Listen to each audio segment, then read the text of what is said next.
Vale, creo que ya está grabando.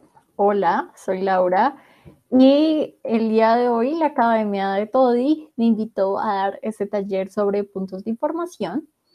Espero que estén viendo la presentación. Este taller va a ser súper cortito, pero espero darles algunos tips y algunas estrategias para que puedan mejorar sus puntos de información. De hecho, yo creo que los puntos de información, en especial cuando eres novato, es algo a lo que no le prestas tanta atención y sientes que puede salir de forma orgánica, pero no siempre es así. Entonces, vamos a empezar con para qué sirven los puntos de información. El primer uso como más común y que creo que el que todo el mundo reconoce es el de las refutaciones. Entonces es cuando hay alguien hablando y tú crees que puedes refutar eso en un punto de información y pues haces tu punto. El segundo es hacer énfasis en ciertas partes de tu caso o en el de la contraparte. Entonces, en este tipo de uso no siempre haces una pregunta al orador que está hablando, sino simplemente puedes decir, son los típicos puntos que empiezan como panel, noten cómo mi caso habla sobre X, Y, Z, o puede ser como panel, noten cómo el caso de la alta de gobierno está cediendo X, Y, Z. Entonces, no es una pregunta directa al orador, va dirigido muchísimo más al juez y es para resaltar ciertas partes que tú crees que son importantes para que gane tu equipo. La tercera punto que creo que sirve los puntos de información es hacer diferenciaciones. En especial cuando eres cámara alta, sobre esto vamos a ir más adelante cuando les hable sobre las estrategias, pero creo que otro uso que no muchas personas hacen es hacer diferenciaciones sobre cuando eres cámara alta sobre tu cámara baja. Y el cuarto punto es hacer aclaraciones, y esto también va muy en especial a primer gobierno. Entonces las aclaraciones pueden ser sobre los modelos o sobre los planes que trae alta de gobierno, si estamos hablando de una moción política, o sobre un contrafáctico, si es que estamos hablando, por ejemplo, de una moción de lamentar. Entonces, es cuando el modelo no está claro, el plan no está claro o no hay un contrafáctico claro, que te paras, pides un punto de aclaración y haces ese tipo de puntos. Ahora vamos a hablar sobre las características de un buen punto de información y aquí también les quiero hablar sobre las cosas que no se deberían hacer. Entonces, creo que en primer lugar tiene que ser conciso y claro. Y aquí el tip es escribir antes el punto de información. Creo que cuando solamente lo tienes en la mente y como que tienes las palabras, es probable que cuando te den el punto de información, como que no las logres poner como tal cual tú las pensabas o te vayas a enredar. Entonces, creo que para mejorar esto de que sea conciso y claro, lo escribes, se lo puedes mostrar a tu compañero de debate y él o ella te puede ayudar también como a ver qué palabras se pueden quitar, qué palabras se pueden poner para que quede lo más claro posible. En esto de conciso y claro, también creo que muchas veces como debatientes queremos meter un montón de temas en el punto de información, yo qué sé, eres alta de oposición y están hablando y es el látigo de gobierno y sabes que es la última posibilidad que vas a tener de poder hablar y entonces quieres meter 4 temas al mismo tiempo. Creo que por hacer más muchas veces se hace menos, entonces, porque al final del día si metes tantos temas y revuelves tantos temas en un solo POI, probablemente ni el debatiente que te tiene que responder ni el juez te van a entender y no tiene sentido. Si el juez no te entiende lo que quieres decir, si el POI pasa y el debate sigue igual, pues tu punto de información no sirvió de nada. Creo que el fin de un buen punto de información es que tú lo hagas y algo cambie en el debate, algo cambie en la mente del juez, algo cambie en la mente del debatiente, etcétera. Cuando se hablan de muchísimos temas al mismo tiempo, puede que al final del día solamente uno, con suerte, se pueda llegar a entender bien. Y el otro tip acá es no hablar sobre o preguntar sobre temas que pueden ser de conocimiento específico. Y esto es muy personal, pero supongamos que estamos hablando, no sé, de una moción de China, yo qué sé.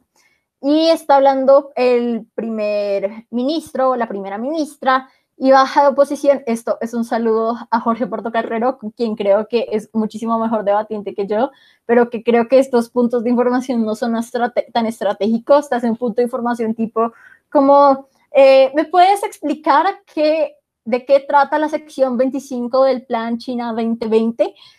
Probablemente eso tenga mucho sentido cuando él explique su caso, pero lo único que va a hacer ese punto es, si el juez no sabe qué es la sección 25 del Plan de China 2020, pues no le va a dar relevancia al punto de información en ese momento. El debatiente tampoco va a saber responder y de nuevo, como que se hizo el punto de información y nada cambió en el debate, porque él igual, de cualquier forma, va a tener que explicar en su discurso de qué se trata el artículo 25 del Plan 2020 de China.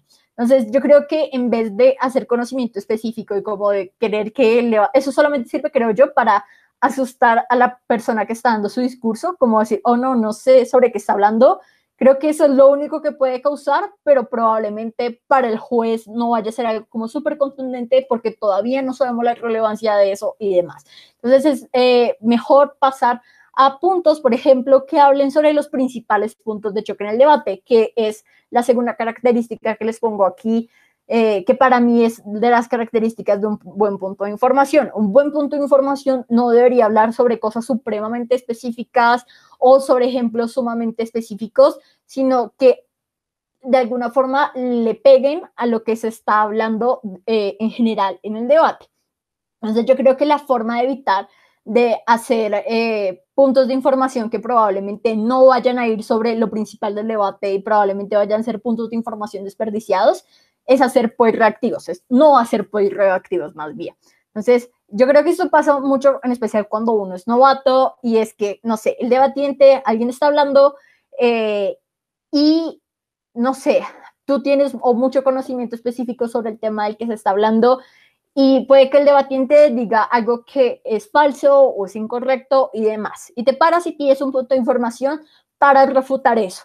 Creo que acá lo importante es pensar bien si de verdad ese ejemplo que dio es supremamente importante para el razonamiento grande que se está dando en el argumento.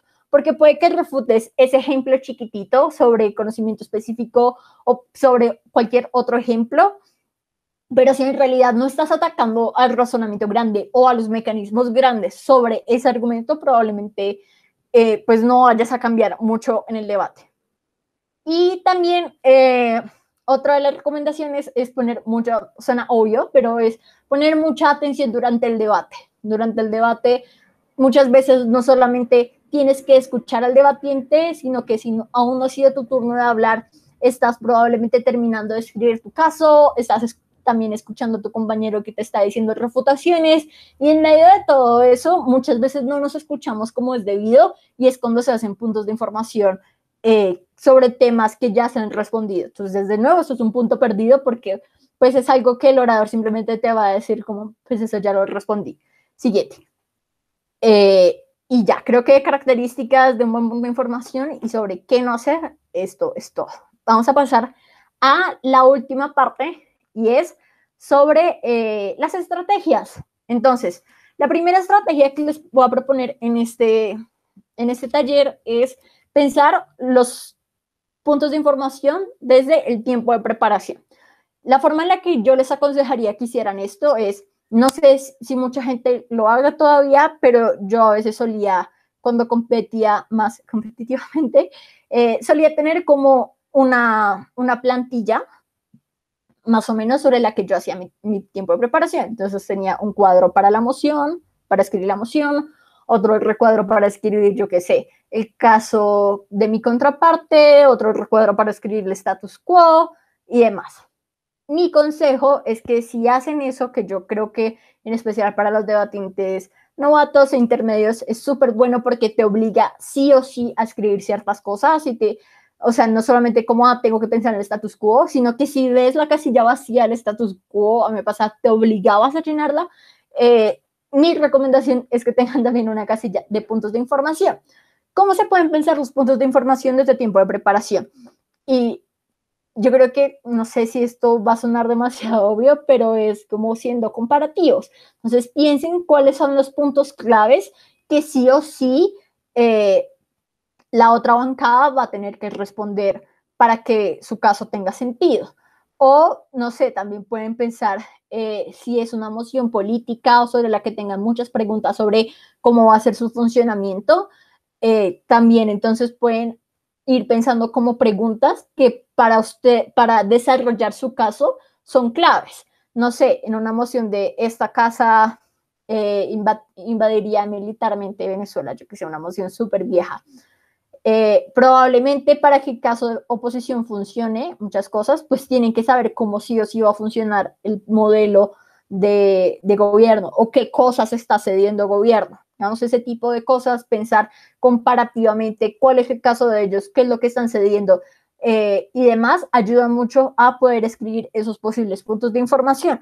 Que creo que es probable que muchos de estos puntos de información que escriban durante este tiempo de preparación probablemente no los hagan finalmente o se transformen. Pero creo que es bueno escribirlos desde tiempo de preparación precisamente para no entrar vacíos en el debate y al menos tener una base sobre la cual trabajar y que ya tengan clarísimo cuáles son las cosas que les tiene que responder su contraparte. Creo que esto es especialmente importante, en especial con las cámaras bajas, porque usualmente los puntos en BP se dan de forma cruzada. Entonces las altas le suelen dar puntos a las bajas y las bajas le suelen dar puntos a las altas.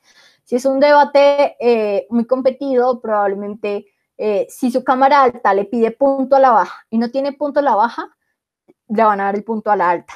Y cuando ya ustedes probablemente tengan una idea, si son cámara baja y ya saben qué decir, probablemente ya su baja directa no les vaya a dar, no les vaya a dar el punto de información, porque su baja directa va a estar concentrada en darle el punto de información a la otra alta. Entonces creo que sí es muy importante tener como cuando, en especial cuando eres baja, no quedarte en ceros con los puntos de información, porque si no, pues vas a perder también esa oportunidad que tienes de hacer engagement. Ahora, mi segunda estrategia o tip es si eres cámara alta, piensa constantemente también cómo tu caso puede responder a los nuevos argumentos de las bajas. También puedes pensar en cómo es encuadrar nuevos puntos de choque traídos en bajas, tanto de tu baja contraria como de la misma bancada.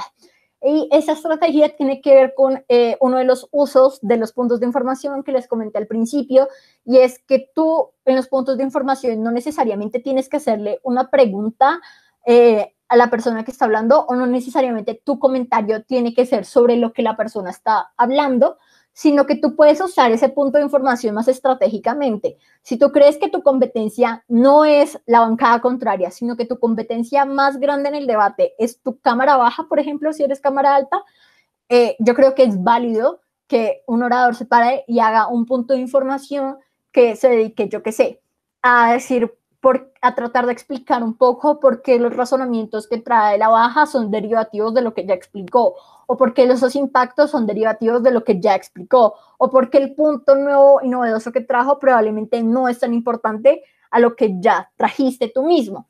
Esto se logra pues siendo muy activo también. Si ya tu competencia crees que sí es en efecto la baja contraria o la alta, lo que sea, creo que también es interesante pensar si, cómo tu caso, tus argumentos responden indirectamente a los argumentos de esa baja, por ejemplo.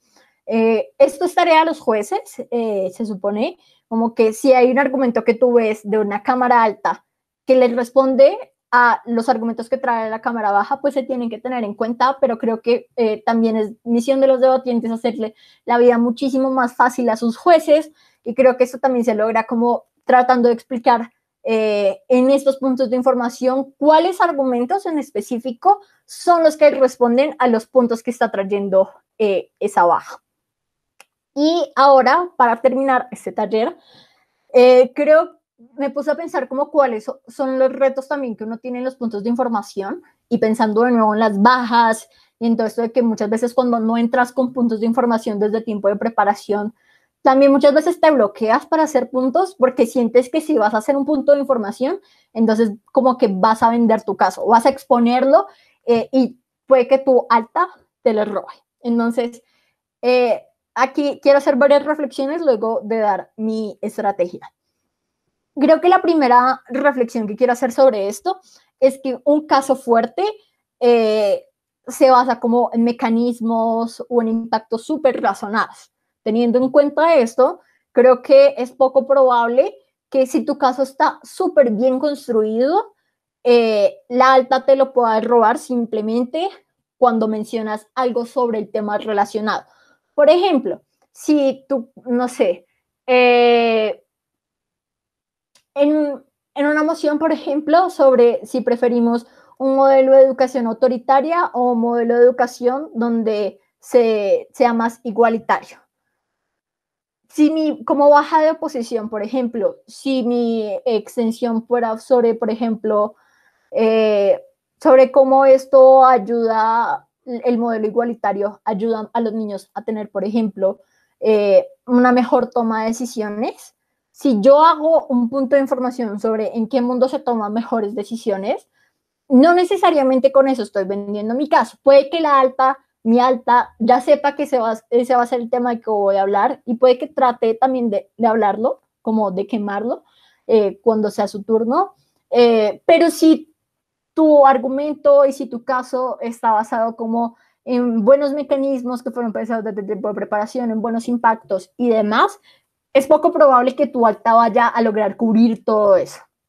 ¿No? Entonces, esa era como la primera reflexión que les quería hacer, como que muchas veces cuando eres novato, como que sí tienes ese miedo de, es que si digo algo, ya se va a saber como toda mi extensión. Puede que sí se sepa, pero no creo que necesariamente solamente con decir algo sobre el tema de tu caso, la alta te lo vaya a robar completamente o incluso a la bancada a la que les estás haciendo el punto de información te vaya a poder responder completamente. Ahora, ¿cómo hacer cuando en efecto eres una cámara baja y quieres hacer engagement con la bancada contraria, con la alta de la bancada contraria?